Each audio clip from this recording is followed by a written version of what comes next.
कमाल का सेंटेंस है यार। मैं चाहता हूं अगर आप लोग इसको पहचान सके ना, इसको एक दिन के लिए अपने मन में रखें, अपने मन में रखें इस सेंटेंस को। जिस चीज़ को हम डिज़ायर करते हैं, उसको हम इमेजिन करते हैं, उसको चाहते हैं, उसको मैनिफेस्ट करते हैं और धीमे धीमे वो हमको टैंजिबल लगता है हाँ मिल जाएगा, हाँ हो जाएगा। नहीं है अभी, हम एक मोबाइल खरीदना चाहते हैं एप्पल का 1 लाख का, अभी हमारे पास नहीं है, लेकिन लगता है हो जाएगा। और फिर इस तरह से हम बनाते हैं अपनी एक मन घड़ंत दुनिया और उसी में रहते हैं। और इस जगह पर जहाँ पर आप एक मोबाइल चाहते हैं, ऐसे ही ढेर सारी डिज़ायर्स हैं जो आपको रियलिटी के साथ में वन नहीं होने देती, ध्यान नहीं करने देती। इस वीडियो में मैं एक क्वेश्चन को लेने वाला हूँ जो निसर्गदत्त से पूछा गया है। एक डिवोटी ने पूछा है, how can anything be without a cause? ऐसे कैसे हो सकता है कि इस दुनिया में कोई भी चीज़ बिना किसी कारण के हो सकती है? इस क्वेश्चन के जरिए वो रियलिटी का दर्शन कराते हैं हमको। तो निसर्गदत्त कह रहे हैं, आप इस दुनिया में केवल अपनी माँ की वजह से नहीं पैदा हुए हो, सूरज और चंद्रमा जो कि इससे भी ज़्यादा इंपॉर्टेंट फैक्टर है उससे नहीं पैदा हुए हो, आप पैदा हुए हो। नमस्कार दोस्तों, स्वागत है आपका इस सीरीज़ में। इसको हम कहते हैं आई एम दैट, अहम ब्रह्मास्मि सोहम। ये उन लोगों के लिए है जो बहुत एडवांस्ड मेडिटेशन समझना चाहते हैं, क्योंकि हमारा मन जब तक पूरी तरह से ऑटोमेटिकली शांत नहीं हो जाता तब तक वो एडवांस्ड मेडिटेशन को एक्सपीरियंस नहीं कर सकता। क्योंकि आप आंख बंद करके बैठे हैं तो कुछ टाइम के लिए, मतलब कुछ दिन कुछ हफ्ते, तो भी विचार बंद नहीं होते, क्योंकि हमारे माइंड का विचार ही जरिया है सरवाइव करने का, जिंदा रहने का। और मेडिटेशन के लिए कहा जाता है, सचमुच में माना जाता है कि मेडिटेशन एक तरह का मृत्यु है, मौत है। और हमारा माइंड मरने को तैयार नहीं है। और ये मौत, ये जो मेडिटेशन वाली मौत है, ये नॉर्मल मौत से अच्छी मौत है, बहुत अच्छी मौत है।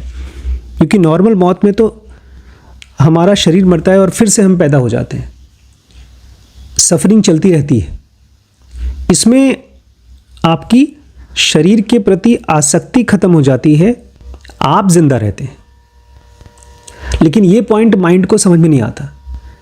तो इस पहले पॉइंट को समझिए, बिकॉज आज मैं जो क्वेश्चन पढ़ने वाला हूँ, निसर्गदत्त से एक आदमी ने पूछा है, how can anything come to be without a cause? कि ऐसा कैसे हो सकता है? निसर्गदत्त कहा करते थे, किसी भी चीज़ का कॉज नहीं होता, कारण नहीं होता। अब ये क्वेश्चन नॉर्मल लोगों के लिए बेमाना है, उसका कोई मतलब नहीं है। हमको तो इससे फ़र्क नहीं पड़ता कि आप दुनिया में आए हैं तो उसका कोई कॉज है या नहीं है कॉज। लेकिन जो आदमी ध्यान सीखना चाहता है उसके मन में चलता रहता है।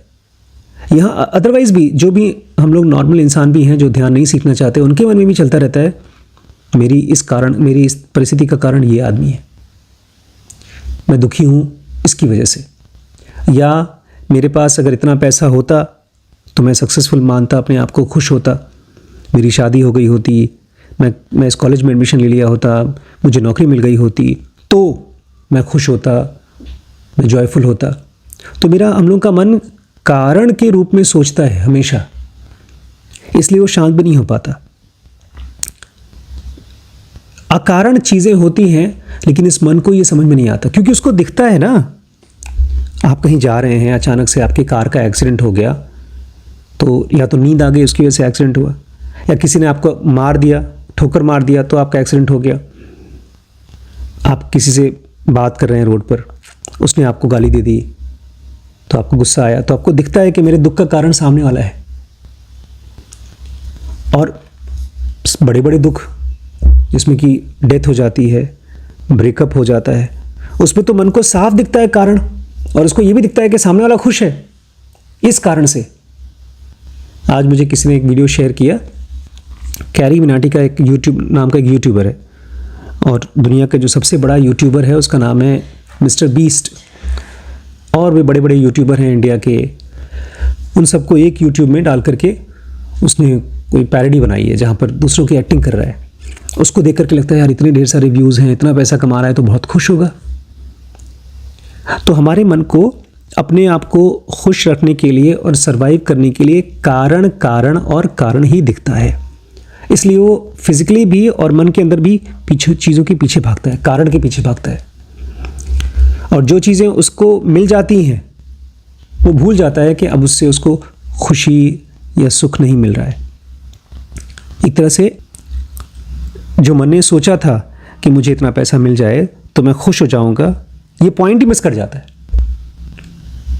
ये ठीक ऐसा है जैसे कि आपने सोचा था कि ये बीमारी है, इसकी अगर मैं इलाज करा लूँगा, ये दवाई खा लूँगा तो मेरी बीमारी ठीक हो जाएगी। भूल गया कि मैंने दवाई खाई भी है और फिर से वही दवाई खा रहा हूँ। तो इस क्वेश्चन में ये आदमी ने पूछा है, how can anything come to be without a cause? ऐसे कैसे हो सकता है? क्योंकि निसर्गदत्त कहते हैं दुनिया में हर चीज़ बिना कारण के होता है और ध्यान भी बिना कारण के ही हो सकता है। इसलिए कारण के बारे में सोचो ही मत। अब हमारा माइंड इस चीज़ को नहीं समझ पाता, इसलिए वो कभी भी शांत ही नहीं रह पाता, अकारण बैठ ही नहीं पाता। और जो लोग भी ध्यान में गए हैं वो फ्री हो गए हैं कारण से, सोचते नहीं उसके बारे में। तो मैं चाहता हूं कि आप लोग इस चीज़ को समझें। इस क्वेश्चन में कहा है, I can not see how can anything come to be without a cause. अगर आप दोस्तों ये बुक पढ़ना चाहते हैं तो आई एम दैट है निसर्गदत्त की, बहुत अच्छी बुक है। तो सवाल है कि दुनिया में कोई भी चीज़ बिना कारण के कैसे हो सकती है? अब बहुत अच्छा इसका आंसर दिया है निसर्गदत्त ने। When I say a thing is without a cause, I mean it can be without a particular cause. बहुत अच्छा लिखा है। इस एक सेंटेंस में उन्होंने मेरे को तो फ्री कर दिया कारण से। मुझे अब किसी के ऊपर गुस्सा नहीं आता, कोई मुझे दुख दे तो, और अगर मैं सक्सेसफुल हो जाऊं तो मुझे बिल्कुल घमंड नहीं होता, क्योंकि मुझे पता है दुख देने वाला वो मेरे दुख का कारण नहीं है, और अगर मैं सक्सेसफुल हुआ हूं तो मैं अपनी सक्सेस का कारण नहीं हूं। कह रहे हैं निसर्गदत्त कह रहे हैं, जब मैं ये कहता हूं कि दुनिया में कोई भी चीज़ बिना कारण के होती है, इसका मतलब बिना पर्टिकुलर कारण के नहीं होती। नहीं समझे? सुनिए, समझिए। निसर्गदत्त समझाने के लिए कहते हैं, अब समझो, तुम पैदा हुए हो तो तुम्हें पैदा करने के लिए कौन चाहिए था? तुम्हारी माँ। लेकिन मान लो अगर तुम्हारी माँ पैदा नहीं करती और तुम्हें दुनिया में आना होता तो तुम किसी और की गर्भ से आ गए होते, तो कोई भी औरत के गर्भ से आ सकते थे। लेकिन हाँ, तुम बिना सूरज के और बिना धरती के इस दुनिया में पैदा नहीं हो सकते थे। ये माँ तुम्हें पैदा नहीं कर रही तो दूसरी माँ कर देती, लेकिन अगर इस दुनिया में सूरज नहीं होता, धरती नहीं होती, सांस लेने के लिए हवा नहीं होती, तो तुम तो पैदा ही नहीं होते। और आगे चल के कहते हैं कि तुम इनको भी छोड़ दो, सूरज, धरती और हवा भी छोड़ दो, तुम तब तक नहीं पैदा होते जब तक तुम्हारे अंदर में डिजायर टू बी बॉर्न नहीं होता। ये बड़ी ट्रिकी चीज है, डिजायर टू बी बॉर्न। हमारे सामने कोई चीज़ हो रही है, मान लो कोई पार्टी हो रही है, कहीं पर खूब लोग मज़े कर रहे हैं। ऐसा मेरे साथ बचपन में होता था। जब पापा जी चले गए विदेश, पैसा आने लगा, तो खाने पीने की दिक्कत ख़त्म हो गई, कपड़े की दिक्कत ख़त्म हो गई। मुझे याद है कपड़े की दिक्कत तब तक थी जब पापा इफ़को में काम करते थे। उस समय उनके 6 भाई बहन, 2 बच्चे, हम लोग 6 नहीं 7 भाई बहन। हाँ, पापा टोटल 8 भाई बहन हैं, तो अपने को लेकर के 8, उसमें से उनकी वाइफ और मेन कमाने वाले पापा थे। तो कपड़े लिमिटेड आते थे, तो बहुत कपड़े नहीं खरीदते थे उस ज़माने में। ज़्यादातर परिवारों में ऐसे ही होता था, दिवाली, होली कपड़े खरीदे जाते थे। 3-4 कपड़े होते थे, 5 कपड़े, और धराऊ कपड़े होते थे जो त्योहारों में पहनते थे, कभी शादियों में पहनते थे, शादियों में अलग से कपड़े पहनते थे। और अगर कहीं किसी के यहाँ कोई अच्छी चीज़ हो रही है, मुझे याद है एक बार हमारे घर के सामने एक मल्होत्रा अंकल रहते थे, उनका इकलौता बेटा दिवाली के दिन गए थे। दिवाली के दिनों में जो पटाखे आते थे हमारे घर में, गिन चुनकर पापा कहते थे 100-200 रुपए के पटाखे आएंगे, और वो बहुत ही कम होते थे। फिर चुपके चुपके किसी चाचा, किसी मामा के पीछे पड़ते थे, 100-200 रुपये वो खर्च कर देते थे। लेकिन उसके घर पे गए उसका नाम था मोनू, हाँ मोनू नाम था उसका, घर का नाम था प्रशांत, नहीं प्रशांत तो उनका बेटा था, हाँ प्रशांत नाम था उनका। और उसके घर में भाई साहब कम से कम 3-4-5 हज़ार के पटाखे, पूरी बोरी भर के। और हम सोचते थे यार कैसी ज़िंदगी है इसकी, कितनी मस्त, जितने चाहे उतने पटाखे चला रहा है। अब मैं आपको क्या दिखा रहा हूँ, डिज़ायर टू बी बॉर्न। मेरे मन में एक डिज़ायर आ रही है कि अगर ऐसे घर में पैदा हुए होते जहाँ पर आप इकलौते हो और पिताजी आराम से, बिकॉज मेरे पापा भी वही नौकरी करते थे जो प्रशांत के पापा करते थे, सेम नौकरी। और मुझे समझ में नहीं आता था कि मेरे पापा क्यों नहीं खरीद सकते मेरे लिए 4-5 हज़ार के पटाखे, उसके पापा खरीद रहे हैं। तो पापा बताते थे भाई बेटा हमारे पास ज़्यादा खर्चा है, भाई बहन सबके खर्चे हैं उनके ऊपर।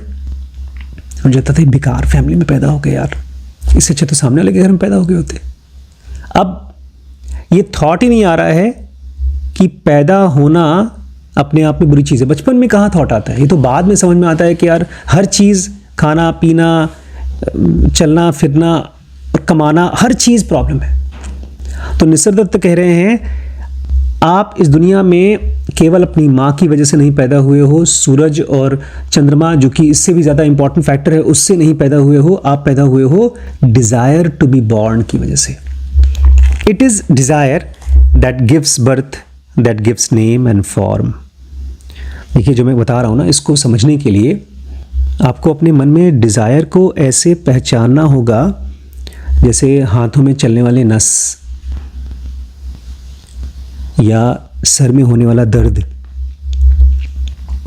या कहीं घाव लग जाए तो चोट दर्द करती है। जब तक आप डिज़ायर को ऐसे पहचान नहीं लोगे तब तक इसका इलाज नहीं कर पाओगे। क्योंकि जैसे हम लोग मोटिवेशनल इंटरव्यू में पढ़ रहे हैं, मेडिटेशन के लिए आपको बहुत लंबे समय का बिहेवियरल चेंज चाहिए। बिहेवियरल चेंज मतलब हैबिट्स का बदलाव।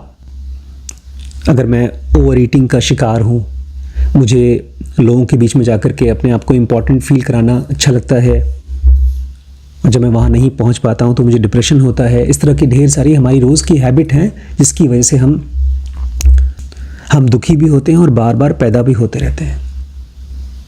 ये इतना ज़्यादा उलझा हुआ है कि एडवांस्ड मेडिटेशन में जाने के लिए थॉट भी नहीं आएगा। निसर्ग दत्त कह रहे हैं it is desire that gives birth, that gives name and form. 3 चीज़ें हमको मिलती हैं, एक जन्म, दूसरा नाम और तीसरा रूप। तीनों चीज़ें किससे मिलती हैं? डिज़ायर से। एक जन्म में 50-60 साल की लाइफ में जो सबसे डोमिनेंट चीज़ आपको दिखती है, मान लीजिए आपको पूरी लाइफ में लगता है मैं गरीब रहा, मैं गरीब रहा, मैं गरीब रहा, मैं गरीब रहा, मैं बहुत सुंदर नहीं था, मैं सुंदर नहीं था, मैं सुंदर नहीं था। और किसी आसपास के परिवार को, जिसको आप देख करके दिमाग में थॉट आता है, स्ट्रॉन्ग इमोशंस आते हैं कि यार ऐसा होना चाहिए था, तो वो आपके लिए अगले जन्म का बन जाता है डिज़ायर टू बी बॉर्न, बीज अगले जन्म में पैदा होने के लिए। The desirable is imagined and wanted and manifests itself as something tangible or conceivable। Nisargadatta कह रहे हैं जो चीज़ आप डिज़ायर कर लेते हो उसको पहले इमेजिन करते हो। आपके मन में होता है अगर उसकी जैसी लाइफ मेरी होती तो क्या होगा। Desirable is imagined and wanted, और फिर उसको आप पहले, डिज़ायर बड़ी छोटी सी चीज़ होती है। आप कहीं दुकान में गए, किसी शॉपिंग मॉल में गए, आपने कपड़ा देखा बड़ा महंगा सा है, जैसे बेचारे अमन के साथ ही हुआ। अभी उसके पास अकाउंट में ज़्यादा पैसे नहीं है, लेकिन फिर भी उसके मन में ये डिज़ायर आए। और खाली अमन नहीं, उसमें इस समय जितने भी बच्चे कमा भी रहे हैं, नहीं भी कमा रहे हैं, गरीब भी हैं, उनको आईफोन का डिज़ायर है। डिज़ायर शुरू शुरू में बड़ी मासूम होती है, ये लगता है मिल जाए तो ठीक है, नहीं तो कोई बात नहीं, लेकिन फिर दिमाग में वो चीज़ बन जाता है, वो इमेजिनेशन के रूप में आता है कि अगर मेरे पास आ जाए तो कैसा होगा। उसके बाद वो बन जाती है वांटेड, मतलब चाहिए चाहिए चाहिए, जब पैसे इकट्ठे हो जाएंगे तब लूँगा लूँगा लूँगा। And manifests itself as something tangible and conceivable. फिर एक पॉइंट आता है जहाँ पर आपको लगता है यार ये टैंजिबल है। टैंजिबल मतलब मैं कर सकता हूँ यार, मेरे पास देखो 30,000 तो है ही, 60,000 का फ़ोन है, मुझे चाहिए 30,000 और, या तो लोन ले लूँ या तो किसी से मांग लो, मतलब लोन ले लूँ, या तो EMI में फ़ोन ले लूँ। तो ये टैंजिबल मतलब जो चीज़ पॉसिबल है। मान लीजिए मेरे पास खाली 100 रुपये है, तो मेरे लिए कोई चीज़ टैंजिबल नहीं है। 1 लाख रुपए का फ़ोन खरीदना टैंजिबल नहीं है। और फिर टैंजिबल जो चीज़ हो जाती है वही चीज़ हम कंसीव भी करना शुरू कर देते हैं कि कैसे हम उसको पाएंगे। और मैं आपको जो एग्जांपल दे रहा हूँ ना फ़ोन का, ये फ़ोन की जगह पर रख दीजिए दुनिया, कि हम दुनिया में आते रहते हैं बार बार। Thus is created the world in which we live, our personal world। भाई वाह, हम इस दुनिया में नहीं पैदा होते, हम पहले अपनी एक पर्सनल दुनिया बनाते हैं मन की, जिसमें हम लोगों को रखते हैं, चीज़ों को रखते हैं, अच्छी अच्छी कंडीशंस को रखते हैं, और फिर उसमें पैदा होते हैं। Thus is created the world in which we live। और इस तरह से निसर्ग दत्त कहते हैं एक ऐसी दुनिया बनाते हैं जिसमें हम जीते हैं, जो हमारी अपनी पर्सनल दुनिया है। हम गरीब हैं, लेकिन मन में हम इमेजिन करते हैं एक बार जब पैसा आएगा तो हम क्या करेंगे। निसर्ग कहते हैं अरे जो तुम इमेजिन कर रहे हो ना, जो रियल दुनिया है, जो मरती वर्ती नहीं कभी भी, वो माइंड के रीच से, विचारों के और इमोशंस के रीच से, पहुंच से बहुत दूर है। और उस दुनिया को, जो रियल दुनिया है, जो कभी मरती नहीं है, उसको हम इच्छाओं के जाल में से देखते हैं। उसको देखते हैं तब तक से इच्छाएं हमको पकड़ लेती हैं, साफ साफ दिखती नहीं है। जो रियल दुनिया है वो अचानक से ऐसी बन जाती है जैसे माया जाल। उसमें कुछ चीज़ें होती हैं अंदर की, कुछ चीज़ें बाहर की, कुछ चीज़ें सही, कुछ चीज़ें गलत, कुछ चीज़ें अच्छी लगने वाली, कुछ चीज़ें दर्द करने वाली। कोई रियलिटी में कुछ नहीं होता अच्छा बुरा, लेकिन वो तभी जब आप रियलिटी को देख पाओ, महसूस कर पाओ और जानना चाहो। लेकिन हमारा मन चीज़ों को पकड़ पकड़ करके, जैसे आप दुकान में गए, 10 कपड़े रखे हैं और आपने एक कपड़े को देखा है किसी बाहर शोकेश में, किसी बुद्ध को, स्टैचू को पहना रखा है, आपको लगता है यार ये कितना अच्छा लग रहा है, और वो भी पता है किसी के मन में एक डिज़ायर के रूप में आया। लोग डिज़ाइनर्स होते हैं जो कपड़ों के रंगों को, डिज़ाइन को बना के कागज़ पे, उसके बाद उसके कपड़े बनाते हैं, फिर शोरूम में जाकर के उसको, स्टैचूज़ को पहनाते हैं। और जब आप उसको देखते हैं आपको लगता है यही कपड़े में अगर मैं चलूँगा तो कितना स्मार्ट लगूंगा, और जब आप पहनते हैं तो आप लगते हैं जोकर, लेकिन आपको लगता है नहीं बड़ा अच्छा लग रहा हूँ। तो किसी आदमी ने इमेजिन किया। मैं तो जब भी फिल्म स्टार्स को देखता हूँ ना, तो उनके कपड़ों को, ख़ास तौर से आजकल के कपड़े एकदम जोकरों जैसे ही होते हैं। एक बड़े फेमस रणवीर सिंह नाम के एक्टर हैं, वो ऐसे ऐसे कपड़े पहनते हैं जो लगता है शादियों में जो बाजा बजाते हैं वो बच्चे ऐसे कपड़े पहनते हैं।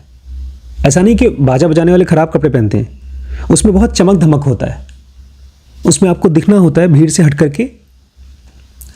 तो वो किसी ने अपने मन में डिज़ायर बनाई, उसके बाद वो डिज़ायर को शोरूम में, इंस्टाग्राम पे और नेट पे डाला, फिर आपने उसको देख करके अपनी डिज़ायर बनाई और आपने डिसाइड कर दिया कि 100 कपड़ों में ये सब कपड़ा सबसे अच्छा है। तो आपने क्या किया, अच्छा कम अच्छा, अच्छा बुरा। निसर्ग दत्त कहते हैं हमारा मन इस दुनिया को अच्छे बुरे, कम ज़्यादा, अमीर गरीब, इस तरह से डुअलिटीज़ में डिवाइड कर देता है। To see the universe as it is you must step beyond the net. इसलिए अगर तुम ये कहोगे यार ये अच्छी चीज़ है, अगर ये मुझे मिल जाए तब तो मैं खुश हो जाऊंगा, तो तुम ध्यान में नहीं जा पाओगे। To see the universe as it is you must step beyond the net. और अगर तुम्हें इस ब्रह्मांड को जैसा है वैसे देखना है तो तुम्हें इस माया जाल से, कौन से जाल से, अच्छे और बुरे के जाल से निकलना है। एक बड़ा कन्फ्यूजन मैं दूर करना चाहता हूँ। देखिए सिंपल सा चीज़ है, जब आप किसी चीज़ को देखते हैं और आपको उसको देख करके या किसी इंसान को देख करके, किसी परिस्थिति को देख करके अचानक से अंदर में या तो खुशी होती है या तो दुख होता है, ठीक है। आपने कपड़ा देखा, आप उसको खरीद सकते हैं तो खुशी होगी। आपने एक फ़ोन देखा, उसको खरीद सकते हैं तो खुशी होगी। और अगर वही कपड़ा फट जाता है, ये तो कपड़े की तो छोटी मोटी बात है। कोई ऐसी चीज़ जो आपको बहुत दुख देती हो, कोई बताइए, जिसके बारे में सोचते ही आप दुखी हो जाते हैं। या ऐसी कोई चीज़ नहीं है? मेरा तो है। करियर देखता हूँ, कुछ कर नहीं रहा हूँ, करियर के बारे में सोचते दुखी हो जाते हैं। आपके पास है कोई चीज़? वही करियर। जैसे मेरे पास करियर। पैसे नहीं है अभी, अभी बहुत कम पैसे हैं मेरे पास। पैसे की कमी, पैसे के बारे में सोचते हैं तो दुखी हो जाते हैं कि मेरे पास बहुत पैसे नहीं है। आपको श्रवण? यही घर वाले या किसी और को अपनी बात समझाना चाहता हूँ तो समझ नहीं पाता। हाँ, किसी को अपने मन की बात बताना चाहते हैं, उनको समझाना चाहते हैं तो समझ बन जाती है, मतलब बातचीत बन जाती है, बहस। अब मैं चाहता हूँ थोड़ा सा अपने मन में इमेजिन करिए और उस घटना को जो आपको दुख देती है, करियर नहीं है, पैसे नहीं है, घर वाले बात नहीं मान रहे हैं, उसको एक विचार की तरह देखिए और उसमें से इमोशन को अलग कर लीजिए। ऐसे देखिए, इसके लिए बहुत सिंपल सा एक्सपेरिमेंट है। आप उसको ऐसे देखिए जैसे किसी और के बारे में सोच रहे हैं। जैसे अभी अभी आपने मुझे बताया कि मेरी मोटरसाइकिल का एक्सीलेटर टूट गया है। ठीक, किसकी बाइक का टूटा है एक्सीलेटर? आपकी? मेरी। और मैं क्या दुखी हूं? नहीं। क्यों? मेरे पास और भी साधन है। हाँ, मेरे पास और भी साधन है, लेकिन क्या और भी साधन होने से मेरा इसके प्रति लगाव खत्म हो गया? हाँ, खत्म ही हो गया, कम हो गया। इसका मतलब ये है कि जो चीज़ मुझे दुख से दे सकती थी उसका इमोशन वहां से हटके कहीं और चला गया। कृष्ण अर्जुन को यही तो समझा रहे थे कि अर्जुन, जो चीज़ तुम्हें दुख देती है उसको पहचानो कि वो रियलिटी नहीं है, उसके पीछे कोई चीज़ है जो रियलिटी है। देखिए, आज का जो टॉपिक है वो है निसर्गदत्त का, कि दुनिया में कोई भी चीज़ का एक स्पेसिफिक कारण नहीं है। और हम लोग इसलिए इसको सीख रहे हैं क्योंकि मैं चाहता हूँ अब दिन में 2-4-5 मिनट के लिए ऐसे ही बैठें, बिना फ़ोन के, आराम से सीधे बैठ जाएं, चाहे कुर्सी पर बैठ जाएं, और मन में अपने थॉट्स को देखें और उनको शांत होने दें। अचानक से कोई थॉट आए, उसको देखें और उसको शांत होने दें। फिर मन में एक विचार आए कि अरे मेरा एक काम रह गया, उसको देखें और उसको छोड़ करके शांत होने दें। बार बार मन में थॉट्स आते हैं और हर एक थॉट का कारण है कारण। हर एक थॉट का कारण है कारण। जैसे आप दुखी इसलिए हैं क्योंकि आपके मन में आता होगा यार पैसे होते तो मैं स्टॉक खरीद लेता और मैं अमीर बन जाता, तब मेरे पास और महंगा फ़ोन खरीद सकता था और भी सामान खरीद सकता था। ये सारा का सारा एक इल्यूजन है, एक झूठ है जो मेरा मन मुझे विश्वास करा रहा है। सच्चाई ये है कि मैं यहाँ हूँ और मैं उस चीज़ के बारे में सोच सोच के इमोशनल हो रहा हूँ, क्योंकि इससे हम रात को खाना खाते हैं, दिन में खाते हैं। अगर पिज़्ज़ा मिल जाए तो खुश होते हैं, पिज़्ज़ा ना हो, भूख लगी है, दाल रोटी मिल जाए तो भी खुश होते हैं। दाल रोटी नहीं है, भूख लगी है, खाली रोटी मिल जाए तब भी खुश हो जाएंगे, नमक रोटी से भी। इसका मतलब जो हमारी खुशी है पेट की, वो भूख शांत होने से होती है, ना कि पिज़्ज़ा से।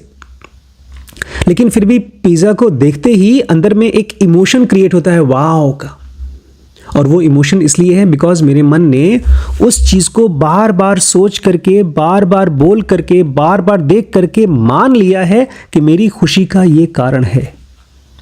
आपने चूंकि पिछले 6 महीने में कम से कम 4-5 किताबें पढ़ी हैं, जिसकी वजह से आपके मन में आ गया है कि पैसा कमाने का सबसे सॉलिड और सबसे आसान तरीका, सबसे फास्ट तरीका है स्टॉक मार्केट में ढेर सारा। जिसमें मुझे नहीं मेहनत करनी है। हाँ, लेकिन ये एक थॉट है जिसने इमोशन को जोड़ लिया अपने साथ। इससे पता है क्या होता है, कभी कभी पानी का पाइप जो दीवारों में होता है, उसमें अगर लीक हो गया और दीवार के ज़रिए वो पानी चला गया बिजली के तार में, तो आप जब नहाएंगे तो बिजली का झटका मारेगा।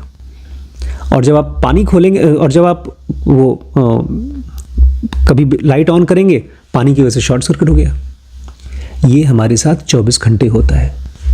हमारा मन बोलता है कि ये कारण है मेरे दुख का या खुशी का, और इसीलिए वो शांत नहीं हो पाता।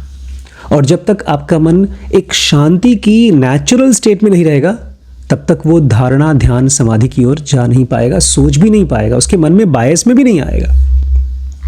आप कभी इमेजिन नहीं कर पाएंगे कि आखिर क्यों ऐसा रमण महर्षि जैसे लोग हैं जो आराम से बैठते हैं और समाधि में चले जाते हैं। क्योंकि उनको पता है इस दुनिया में कोई भी चीज़ का कोई स्पेसिफिक कारण नहीं है। अगर मुझे वो चीज़ जो मैं सोच रहा हूँ वो मिल भी जाए एक कार है, एक घर है, एक ज़मीन है। मान लीजिए मैं कोई ज़मीन देख रहा हूँ जो बड़ी फेवरेट ज़मीन है, या एक ब्रांड की कार है जो मुझे बड़ी पसंद आ रही है, वो मिल भी जाए, उनको पता है ये मिल जाएगा तो मुझे दुख किसी और तरीके से आ जाएगा। इसको समझिए। आज बड़ा अच्छा एग्जाम्पल देते हैं निसर्ग, बोलते हैं तुमको लगता होगा तुम्हारी माँ की वजह से तुमको जन्म मिला है, अगर उनसे नहीं मिलता तो किसी और से मिलता। अब मैं चाहता हूँ जन्म को हटा दीजिए और रख लीजिए दुख। आपको लगता होगा कि आपको दुख इसलिए मिला है क्योंकि आपके दोस्त ने आपको धोखा दे दिया, अगर वो धोखा नहीं देता तो कोई और धोखा दे देता। तो दुख अगर आने वाला है तो अपना रास्ता किसी भी तरीके से खोज सकता है। हमारा माइंड बोलेगा ना ना ना सर, मैं बता रहा हूँ बाकी सारे दोस्त अच्छे हैं, वही दोस्त ने मुझे धोखा दिया है। ये जो स्पेसिफिक कारण को रख करके हम सोचते हैं ना, यही हमको एडवांस्ड मेडिटेशन में जाने से रोकता है। जिस दिन मैंने ये समझा था ना Vaibhav, everything is the cause of everything, मैं तो फ्री हो गया। कोई भी मुझे ज़रा सा भी हर्ट करता था उसके बाद से, अभी भी करता है तो मुझे लगता है ये तो आदमी कारण है ही नहीं मेरे दुख का, बात खत्म, छूट गई। हाँ, लेकिन इसकी वजह से एक और बड़ा फायदा होता है, जब आप कारण को छोड़ देते हो तब चीज़ें साफ साफ दिखती हैं और समझ में आती हैं। फिर मुझे क्या करना है, मान लीजिए मुझे दुख मिल रहा है तो मेरे मन को किस तरह से ट्रांसफॉर्म करना है कि वो दुख ना हो, वो हो जाता है। जब आप पहली बार लाइक्स और डिसलाइक से फ्री होते हो तब आप ऐसी चीज़ें कर पाते हो जो सचमुच में आपको भी खुशी देती है और आसपास के लोगों को भी खुशी देती है। नहीं समझे? ये ऐसा है बेटा जैसे कि प्लेजर और पेन ड्रग्स की तरह है। जब आप ड्रग्स छोड़ते हो तब आप किसी काम के बनते हो, तब आप पहली बार रिश्ता बना सकते हो, आप कमिटमेंट कर सकते हो, आपके अंदर में किसी काम को लेकर के उसको बहुत समय तक करने के लिए एनर्जी इकट्ठी होती है, क्योंकि अब आप बीमारी से फ्री हो गए हो। कौन सी बीमारी से? मुझे यही चाहिए, मुझे यही चाहिए, मुझे यही चाहिए। ये एक ड्रग्स है, प्लेजर और पेन ड्रग्स है।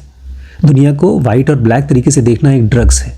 इसी को निसर्ग दत्त कह रहे हैं कि कोई भी चीज़ का कारण नहीं होता, कोई स्पेसिफिक कारण नहीं होता। हर चीज़ लाइफ चाहती है तो वो कारण बना करके आपको दे देती है। इसलिए आपके साथ कुछ बुरा से बुरा हो तो बोलो लाइफ चाहती थी इसलिए हुआ,